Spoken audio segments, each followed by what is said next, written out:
అదే RTV app వార్తల్ని క్షణాల్లో చదివే అవకాశం ఉంటుంది. ఒక న్యూస్ పేపర్, ఒక టెలివిజన్ ఛానల్ మీ చేతుల్లో ఎప్పుడు ఉంటాయి. నమస్కారాలు, వందనాలు. చాలా సంతోషం, చాలా ఆనందం. ఈ నెల 6వ తారీఖు నాడు మనందరి అభిమాన నాయకులు గౌరవ ముఖ్యమంత్రి రేవంత్ రెడ్డి గారు మన నియోజకవర్గానికి పలు అభివృద్ధి కార్యక్రమాలకు శంకుస్థాపన, ఓపెనింగ్ చేయడంతో పాటు ఆనాడు మీ శాసనసభ్యులు మిత్రులు పుట్టినరోజు కూడా అద్భుతంగా జరుపుకున్నాం. ఆ రోజు ఆ కార్యక్రమంలో ముఖ్యమంత్రి గారు చెప్పారు, ఈ మీటింగ్ కి కూర్తంత దూరంలో ఉన్న వాసాలమర్రిలో ఆనాటి ముఖ్యమంత్రి ఏదో మంత్రులు, శాసనసభ్యులు, ఎంపీలు దత్తత తీసుకోలే. గౌరవ ముఖ్యమంత్రి, ఆనాటి ముఖ్యమంత్రి గారే దత్తత తీసుకున్న గ్రామం ఏ రకంగా అభివృద్ధి జరిగిందో ప్రత్యక్షంగా మీరు చెప్పింది విన్నాను. నా కేబినెట్ మంత్రి తప్పకుండా శ్రీనివాసరెడ్డి గారిని పంపించి ఆ గ్రామంలో వారు ఆనాడు ఇచ్చిన హామీలు వారు చెయ్యకపోలేదు కాబట్టి మన ఇందిరమ్మ ప్రభుత్వంలో చేసుకుందామని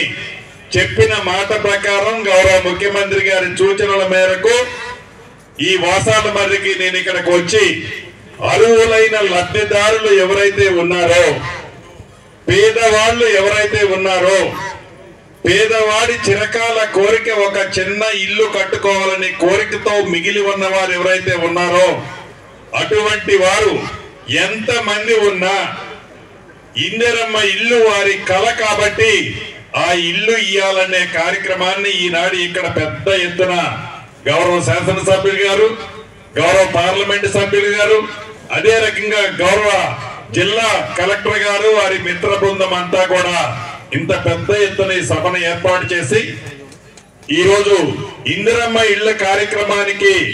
శ్రీకారం చుట్టే దాంట్లో భాగంగా ఆగమవ్వ ఇందాక చూసాం. ఆగమవ్వ చెప్పింది విన్నాం. ఆనాడు దత్తత తీసుకున్న గ్రామం తర్వాత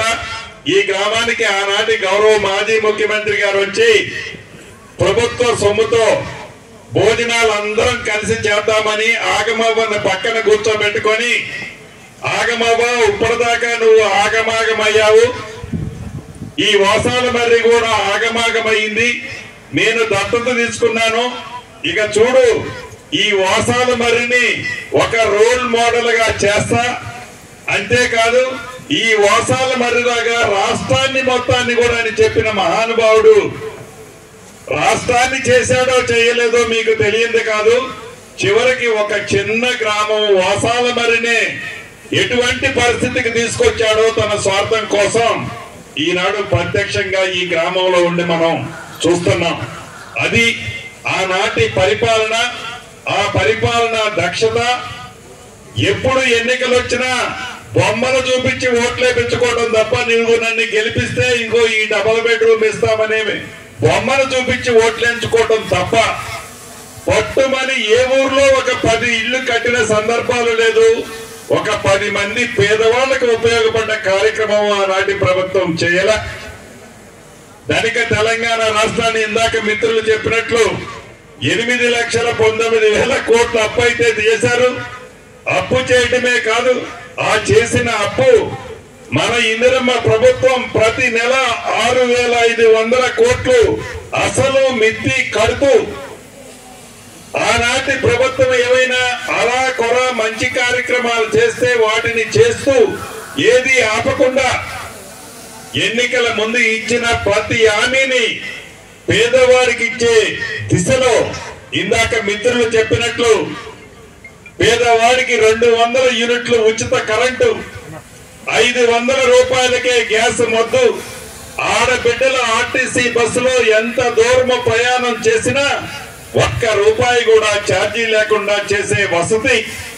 పేదవాడికి జబ్బు చేస్తే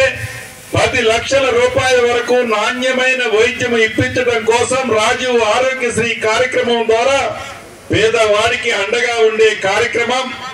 మొన్న ఉగాది నుంచి దేశంలో ఏ రాష్ట్ర ప్రభుత్వము ఈయన విధంగా పేదవాడు కూడా సన్న బియ్యం తినాలి అని మన ప్రభుత్వం సన్న బియ్యం ఇచ్చే కార్యక్రమం 10 సంవత్సరాలలో కొత్త రేషన్ కార్డు ఇవ్వాలని గాని కొత్త సభ్యుడిని ఆ కార్డులో చేర్చాలని గాని ఇంగిత జ్ఞానం ఆ ప్రభుత్వం మర్చిపోతే మన ప్రభుత్వం ఈనాడు ఆ కార్యక్రమాలు చేయటంతో పాటు తక్కువ 400 చదరపు అడుగులు ఎక్కువలో ఎక్కువ 600 చదరపు అడుగులు ఉండాలని ఆ ఇంట్లో ఒక చిన్న బాత్రూము ఒక కిచెన్ కూడా ఉండే విధంగా ఈ రాష్ట్ర ప్రభుత్వము పేదవాడి కళను నెరవేర్చే విధంగా గౌరవ ముఖ్యమంత్రి రేవంత్ రెడ్డి గారి నాయకత్వంలో రాష్ట్ర ఆర్థిక పరిస్థితి బాగలేకపోయినా ఈనాడు పేదవాడి కళ నెరవేర్చే దిశలో పనిచేస్తున్నది కూడా మీకు తెలియంది కాదు. ఇందాక ఐలన్న చెప్పినట్లు ధరణిని తీసుకొచ్చి గ్రామీణ ప్రాంతంలో పట్టణ ప్రాంతంలో ఆ 4 వ్యక్తులు వారి స్వార్థం కోసం 4 గోడల మధ్య మనందరినీ కూడా బంధించి భూములున్న ఆసాముల్ని నిద్రలేని రాత్రుల్లో గడిపించిన ఆనాటి ప్రభుత్వానికి బుద్ధి చెప్పి మీ దీవెళ్లతో వచ్చిన ఈ ఇందిరమ్మ ప్రభుత్వం భూభారతి 2025 చట్టం ద్వారా ఏ ధరణితో పేదవాడు ఇబ్బంది పడ్డాడో ఏ ధరణితో భూములున్న ఆసాములు అభద్రతకు లోనయ్యారో వారందరికీ పూర్తి భద్రత కల్పించే విధంగా ఒక అద్భుతమైన చట్టం మీ అందరికీ చుట్టంలా ఉండే విధంగా భూభారతి 2025 చట్టాన్ని తీసుకొచ్చి 2 విడతలలో పైలట్ గా వివిధ మండలాల్లో చేసి 3వ విడత మొన్న 3వ తారీఖు నుంచి రేపటి వరకు రాష్ట్ర వ్యాప్తంగా అన్ని రెవెన్యూ గ్రామాలకి ఎంఆర్ఓ స్థాయి అధికారులు వారి బృందాలని పంపించి ఏ ఆఫీస్కి మీరు వెళ్లకుండా మీ చెప్పులు అరిగిందాకా తిరగకుండా ఏ కోర్టుల చుట్టూ మీ ఆలి మెడలో ఉన్న తాలిని అమ్ముకొని తిరగకుండా ఉండే విధంగా ఒక అద్భుతమైన చట్టాన్ని తీసుకొచ్చి ఈనాడు మీ సమస్యలు పరిష్కరించడానికి మీ గ్రామానికి ఎంఆర్ఓ అధికారుల్ని పంపించాము. మీ సమస్యలన్నీ తెలుసుకున్నాము. ఆగస్టు 15వ తారీఖు నాటికి వీలైనన్ని ఎక్కువ అన్ని సమస్యలని పూర్తిగా మీ రైతన్నలకి భూములున్న ఆసాములకి స్వతంత్రం వచ్చే విధంగా ఈ చట్టం ప్రతి జబ్బుకి మందు ఎలా ఉంటుందో ఈ చట్టం భూమి వ్యవస్థలో ప్రతి సమస్యకి పరిష్కరించే విధమైన ఈ చట్టం ద్వారా ఆగస్టు 15వ తారీఖుతో మీ సమస్యలన్నీ కూడా పరిష్కారం అయ్యే విధంగా మన ఇందిరమ్మ ప్రభుత్వం ఈ అద్భుతమైన చట్టాన్ని తీసుకొచ్చాం. పేదోడికి అండగా ఉండే ప్రభుత్వం, పేదోడికి ఆపద నుండి కాపాడే ప్రభుత్వం, పేదోడికి భరోసా ఇచ్చే ప్రభుత్వం, పేదోడి పక్షపాత ప్రభుత్వం మొదటి నుంచి ఇందిరమ్మ ప్రభుత్వం కాబట్టి పేదోడి కష్టాలని తెలిసిన ప్రభుత్వం మన గౌరవ ముఖ్యమంత్రి రేవంత్ రెడ్డి గారు మన ప్రభుత్వం కాబట్టి భవిష్యత్తులో ఈ ఇందిరమ్మ ఇల్లే కాదు, ఈ భూభారతే కాదు, ఈ సన్న బియ్యమే కాదు, ఇంకా కొన్ని కార్యక్రమాలు చెప్పాం. రాష్ట్ర ఆర్థిక పరిస్థితిని ఇప్పుడే గాడిలో పెడుతున్నాం. గాడిలో పూర్తయిన తర్వాత చెప్పిన ప్రతి మాటని, చేసిన ప్రతి వాగ్దానాన్ని లేట్ అయితే ఒక 6 నెలలు లేటు కావచ్చు కానీ ఇచ్చిన ప్రతి హామీని ఇందిరమ్మ ప్రభుత్వంలో మీ గుమ్మానికి గౌరవ ముఖ్యమంత్రి రేవంత్ రెడ్డి గారి ఆధ్వర్యంలో చేర్చే బాధ్యత మీరెన్నుకున్న ప్రజా ప్రతినిధులుగా మా అందరిది అని మరొక్కసారి మీకు తెలియజేస్తూ 40% పెంచి ఆడపిల్లలకి కాస్మెటిక్ ఛార్జీలు 200% పెంచిన ప్రభుత్వం ఇందిరమ్మ ఇల్లు కార్యక్రమం. ఈ ఇందిరమ్మ ఇల్లు కార్యక్రమం ఇందిరమ్మ ప్రభుత్వం అంటేనే ఇందిరమ్మ ఇల్లు అనే విధంగా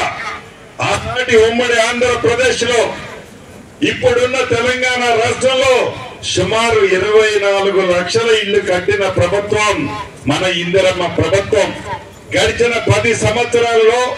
పేదవాడి కళ బొమ్మలకే పరిమితం చేశారు ఆనాటి దొరవారు. ఆ కళను నిజం చేయాలని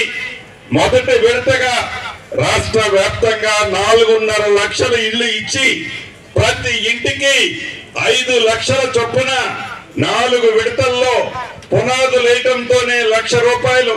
స్లాబ్ లెవెల్కి కట్టడంతోనే మరొక 1,00,000, స్లాబ్ వేయటంతోనే 2 లక్షలు, ఇల్లు పూర్తయిన తర్వాత 1,00,000 చొప్పున 5 లక్షలు ఇచ్చే కార్యక్రమాన్ని 22,500 కోట్లతో మొదటి విడతగా మొదలుపెట్టి ఈ రప్పును తప్పుగా సోషల్ మీడియాని వాడుకొని ఆనాడు అక్రమంగా కోట్లాది రూపాయలు సంపాదించిన సంపాదని ఖర్చు పెట్టి ఈనాడు తెలంగాణ రాష్ట్రంలో 10 సంవత్సరాలు తెలంగాణ ప్రభుత్వాన్ని కొల్లగొట్టిన పెద్దలు నీతి శాస్త్రాలు చెబుతూ పచ్చి అబద్ధాలు మాట్లాడుతూ మళ్ళీ ప్రజల మధ్యకు వచ్చి మాయ మాటలు చెప్పి ఇందాక ఆగమ్మ చెప్పినట్లు మళ్ళీ పచ్చి మోసం చేయాలని తాపత్రయపడుతున్నారు. కాబట్టి మనందరం అప్రమత్తంగా ఉండాలని మనస్ఫూర్తిగా మీ అందరినీ కోరుతూ ఈనాడు పార్లమెంటులో మన ప్రతిపక్ష నాయకులు రాహుల్ గాంధీ గారి పుట్టినరోజు, మనందరి అభిమాన నాయకులు ఇక్కడ నుంచి మన నాయకులు రాహుల్ గాంధీ గారికి పుట్టినరోజు శుభాకాంక్షలు తెలుపుతూ మీ అందరి దగ్గర సెలవు తీసుకుంటున్నాను. మరిన్ని వీడియోస్ కోసం ఛానల్ ని సబ్స్క్రైబ్ చేయండి, లేటెస్ట్ అప్డేట్స్ కోసం వాట్సాప్ ఛానల్ ని ఫాలో చేయండి అండ్ లింక్ డిస్క్రిప్షన్ లో ఉంది.